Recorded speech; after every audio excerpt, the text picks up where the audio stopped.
Hello बच्चों, कैसे हैं आप लोग। आशा करती हूँ कि आप सभी अच्छे हों। बच्चों, शुरू करते हैं आज का अध्याय कहानी लेखन, स्टोरी राइटिंग।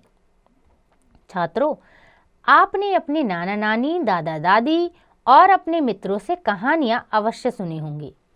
पंचतंत्र की ज्ञानवर्धक कथाएं, अकबर बीरबल के किस्से, छोटू मोटू की कई हास्यपद कहानियां भी पढ़ी होंगी। टीवी पर कार्टून भी देखे होंगे। इन कहानियों से हमारा मनोरंजन तो होता है, सीख भी मिलती है। नीचे एक कहानी दी जा रही है, इसे पढ़िए और सीखिए कि कहानी कैसे लिखी जाती है। आइए पढ़ते हैं पहली कहानी, अंगूर खट्टे हैं। एक दिन एक लोमड़ी इधर उधर घूमती हुई एक बगीचे में पहुंची। वह अंगूरों का बाग था।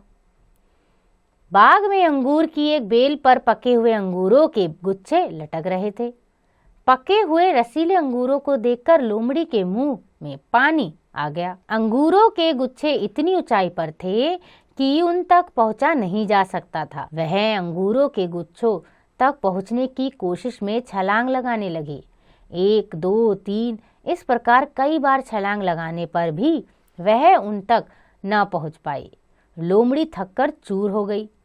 जब उसे यह विश्वास हो गया कि वह अंगूरों तक नहीं पहुंच सकती, तब वह कहती हुई चल देती है, ये अंगूर खट्टे हैं, खाऊंगी तो बीमार पड़ जाऊंगी।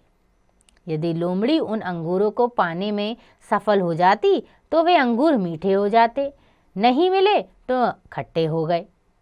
तो बच्चों, इस कहानी से शिक्षा मिलती है, सफल ना होने पर लोग कुछ ना कुछ बहाना बना देते हैं।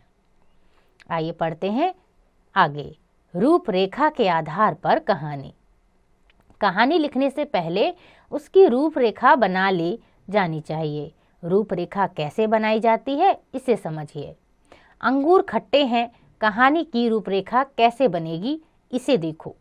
रूपरेखा है, पहली, लोमड़ी घूमती हुई अंगूरों के बाग में पहुंच जाती है। अंगूरों के गुच्छे देखकर उसके मुंह में पानी आ जाता है। वह अंगूर पाने के लिए कई बार छलांग लगाती है। सफलता ना मिलने पर अंगूर खट्टे हैं कहकर चल देती है। अब आप दी गई कहानी की पंक्तियों को पढ़कर पहले रूपरेखा तैयार कीजिए, फिर उस रूपरेखा के आधार पर कहानी पूरी कीजिए। कहानी का शीर्षक भी अपनी इच्छा अनुसार लिखिए। तो बच्चों, यहाँ पर एक रूपरेखा दी गई है, इसे आप ध्यानपूर्वक पढ़िए और इससे कहानी बनाने का प्रयास कीजिए।